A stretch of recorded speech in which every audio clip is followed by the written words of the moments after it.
On this video, I'm going to show you the 5 challenges that military members face when flipping houses. I started flipping houses when I was active duty Navy. So I was in the Navy for, I'm in my 20th year right now. I did 15 years of active duty. I'm about to retire out of the reserves. And I started my flipping business when I was full-time active duty. I was in Patuxent River, Maryland. I was flying for the Navy. I was flying helicopters at the test pilot squadron there. And I flipped my first house. I remember I was actually buying a rental property and my agent said, you know what, if you flip this, you would make a good profit. So I ended up making $45,000 on that house, and it was half of my military salary. I was off to the races after that. It was absolutely amazing. If we haven't met, my name is Bill Allen. I obviously was a full-time pilot turned full-time real estate investor now, and I started this channel to help educate people and teach them to think for themselves and realize that real estate is the way to financial freedom, period. It is the way. So I'm excited to talk to you today about this, the 5 challenges that military members face. And this is from my experience. These are some things that I went through. I see other people go through the same exact thing. So if you're thinking I'm pointing the finger at you, I'm not. This is 100%. I felt all of these things as I got started flipping. So the first one is expectations. So I had expectations, especially of contractors and other people in the marketplace, to be like they were in my military job. So what I mean by is I'm not used to working with civilians, and I had really high expectations for the people that I'd be working with. I had been flying airplanes for about 12 years when I started flipping houses. So in there, I worked with a ton of other military members, and really all I knew was the military. Those people showed up on time. If they didn't and did what they say they were going to do, the problem is if they don't do that, they go to jail, they get kicked out of the Navy. There's a lot of bad things that can happen. They don't drink, they don't do drugs. Like all of these things is like you cannot be a horrible person and survive in the military. It's really, really challenging. However, what I didn't realize is in the contractor world, in the civilian sector, especially a lot of these trades, they don't do what they say they're going to do. So I had these really high expectations of people, and when I built out all my budgets and my plans and all this stuff, it was based on those people showing up and doing the thing that they said that they were going to do.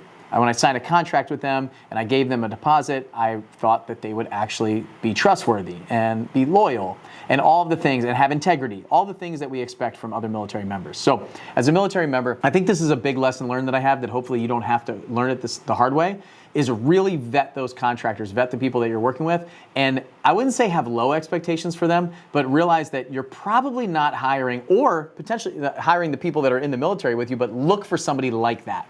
Look for somebody that can be trustworthy. Look at reviews, look at all of those things to avoid that. But I had really high expectations that weren't met. The next one was underestimating their own abilities. So I actually feel like a lot of military members underestimate what they can do and what they're capable of doing. They are really great at their job in the military. I was a really great pilot and working with other people. And for me, specifically leadership skills. What I find is you go out into the marketplace and into the civilian sector, start flipping houses, start getting into real estate. You don't know how great you are at what you do. And ego is something that seems to be a negative thing. But if I look back, one of my biggest superpowers was leadership. I had the ability to cast the vision and lead my team and my staff as I started to build it. But in the beginning, I was afraid to hire people.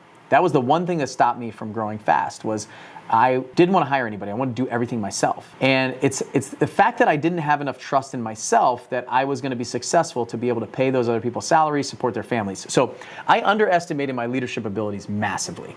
And I think a lot of times that's what military members do is they're really great people. They're great at what they do. Other people can see it, but they underestimate their abilities and they don't even live up to anywhere near their potential. And so I think that's a challenge that you'll get as you are a military member jumping into the private sector, flipping houses, wholesaling houses, or anything that you do in business and in life, frankly, is underestimating your abilities. So just know how awesome you are, especially when you go out there and go back to the first point that I made. You see everybody else out there is really subpar compared to the high level of execution that you're used to doing. Boost the ego a little bit. Ego can be a really good thing if used properly. Don't underestimate your abilities. The next one I see a lot of times is this analysis paralysis. I feel like military members, they have the tendency to kind of overanalyze things and want to know everything that's going to happen in order, in a row, all this stuff. It's really a challenge that they have for that. So I would say analysis paralysis is something where you're just learning and learning and learning and learning. We go to a lot of schools in the military. We spend a lot of time learning our craft, sharpening our axe, being at the pointy tip of the spear, all of these things. And you really just need to go out and educate yourself a lot of times through action. So there is a level of education that is good, that's needed, but don't over-educate yourself. Go out and act. And I would say jump and kind of learn on the way down. That's really the key. So I'll try to avoid the analysis paralysis. Most of us in the military overthink things and try to control a lot of stuff that we can't really control. So just go out there and do some things and avoid that. So that's one of the other challenges. The next one, and it's a big one, right? We have the ability when we're in a sea tour in the Navy, or if you're Army or something like that, to get deployed, right? If you're Air Force, Army, you probably don't call it a sea tour.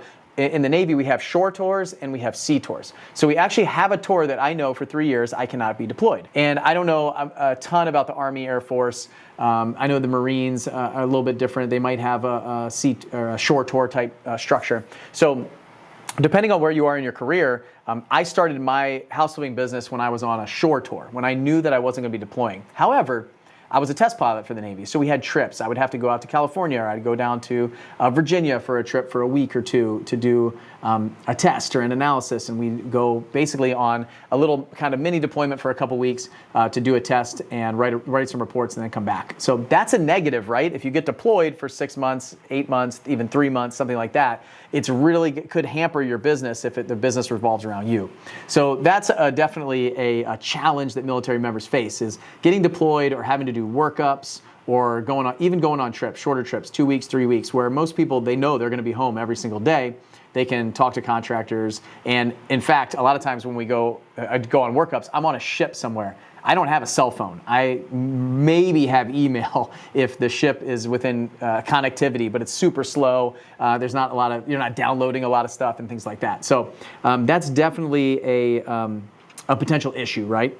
And challenge. The way that you can get around that is really figuring out how to align with the right people. How do you get somebody who's still there, who can help you out, communicate for you, that you can kind of give some trust and have set up and help you run your business for that week that you're gone, or things like that. Or structure it such that you can shut it down for a week if you need to, or it takes a little time. Maybe add in some extra time in your rehab project. So the next one is one that I thought would be the most challenging for me, but it actually opened up a ton of opportunities. It's the fact that we move a lot. Right? I moved 18 times in the last 19 years in the Navy, and I've been in Nashville for the last almost 6 years now. So some of the times I was only in one place for 9 months. When I was flipping houses for the first time in Maryland, in Patuxent River, Maryland, I did my first deal, and then I knew I had 4 or 5 months left, and I tried to take a month to find another project, because I had a great contractor, I had a great realtor, to try to find another project that I could get going, I could buy it, and I knew I could get it renovated in the next 2 to 3 months and put it on the market, and then I can move.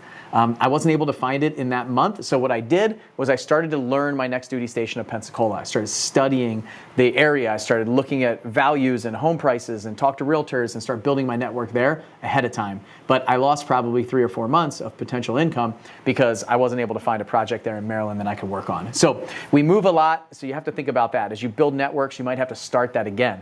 The positive of that is you're going to understand how to analyze different markets. You're going to understand how to analyze different types of houses. You're going to build your network. You're going to have connections in lots of different cities and different areas. So for every one of these challenges, there's also a plus that comes with it, that you can build yourself up into who you are, what you are, and who you're becoming. So don't look at all of these things as a negative, but let these things fuel you to become somebody more than you think that you're capable of right now. So these are the 5 challenges that I have for military members. On the next video, I'm going to show you a case study of a military member and how they got to 6 figures a month flipping houses. So a military member got to 6 figures a month flipping houses. Click the link and check it out.